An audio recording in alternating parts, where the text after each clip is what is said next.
Salam Bapak Ibu Saudara yang dikasihi oleh Tuhan. Bagaimana kabar Bapak Ibu Saudara semua? Saya percaya kita semua dalam berkat perlindungan Tuhan sampai hari ini. Minggu ini kita akan belajar dari tokoh yaitu Maria.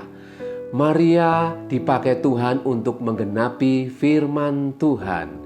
Kita tahu bahwa dia dipakai Tuhan untuk menjadi ibu dari seorang Mesias, yaitu Yesus Kristus.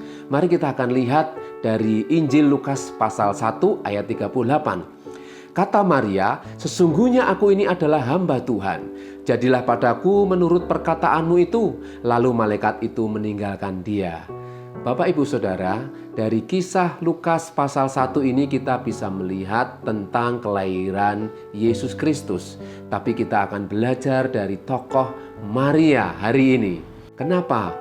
Di antara sekian banyak wanita dan Tuhan memilih Maria sebagai ibu dari Sang Mesias. Kita lihat dari arti nama Maria. Maria memiliki arti kuat, yang terkasih, bersih dan setia. Jadi dari artinya nama Maria itu sendiri kita bisa melihat kenapa Tuhan memilih Maria. Tentunya Maria adalah orang yang berkenan di mata Tuhan pada waktu itu. Luar biasa Bapak Ibu Saudaraku. Suatu pernyataan yang penuh keyakinan yang diucapkan oleh Maria. Bahwa dia mengatakan, "Sesungguhnya aku ini adalah hamba Tuhan." Jadi untuk menjadi penggenap, untuk menjadi pelaku firman Tuhan, harus memiliki hati hamba. Apa itu hati hamba? Yaitu hati yang rela. Maria, dia rela memberikan kandungannya untuk melahirkan Sang Mesias Yesus Kristus. Dan dia juga rela hamil sebelum menikah. Padahal pada zaman itu, untuk seseorang jika dia belum menikah dan dia hamil, maka itu adalah sebuah aib, Bapak Ibu Saudara. Namun bagi Maria, dia mau dan rela melakukan itu semuanya untuk melahirkan Sang Mesias. Jadi Bapak Ibu Saudaraku, kita melihat dari kehidupan Maria. Walaupun berat, tapi Maria dia rela. Tidak hanya dibutuhkan hati yang rela, namun Maria juga memiliki hati yang kuat. Kenapa saya katakan Maria memiliki hati yang kuat? Karena ketika dia mau melahirkan Yesus, dia juga mengalami penolakan-penolakan. Bahkan dia rela melahirkan Yesus di kandang domba. Karena tidak ada tempat lagi untuk dia bisa bersalin. Dan tidak hanya itu saja, ketika Yesus lahir, dia juga harus pindah tempat Bapak Ibu Saudara. Maria bersama Yusuf harus pergi ke Mesir. Dia harus meninggalkan Bethlehem. Karena pada waktu itu Raja Herodes ingin membunuhnya. Jadi memang tidak mudah untuk menjadi pelaku dan penggenap firman Tuhan. Yang dialami oleh Maria, dia harus mengalami masa-masa yang sukar, masa-masa yang sulit, bahkan tekanan-tekanan yang datang.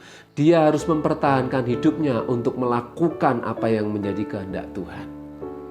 Bapak Ibu Saudaraku, dari peristiwa Maria ini kita bisa belajar bagaimana kita bisa menjadi penggenap dan pelaku firman Tuhan, yaitu harus memiliki hati hamba. Hati hamba yang bagaimana? Yaitu hati yang rela, hati yang kuat, rela melakukan firman Tuhan. Harus dengan sukacita kita melakukan firman Tuhan.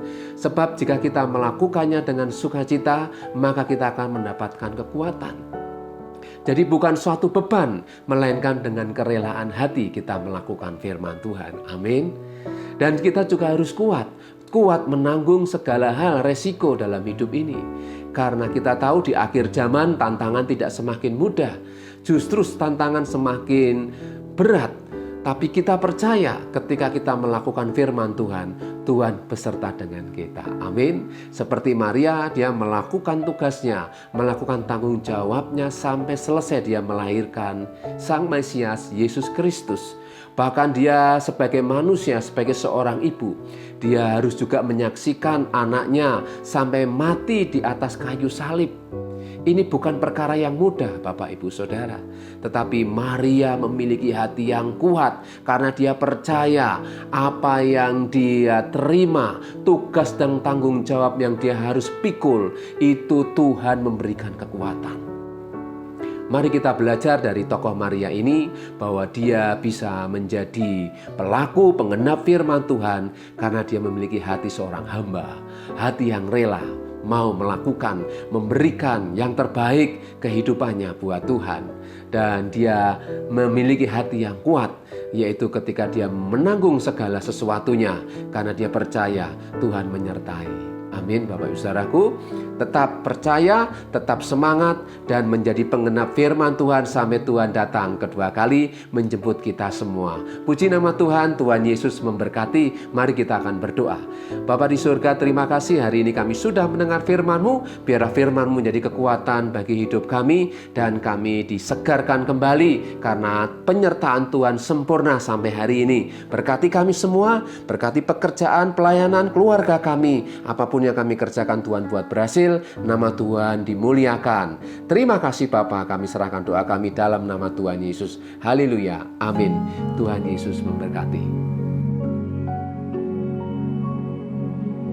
Hidupku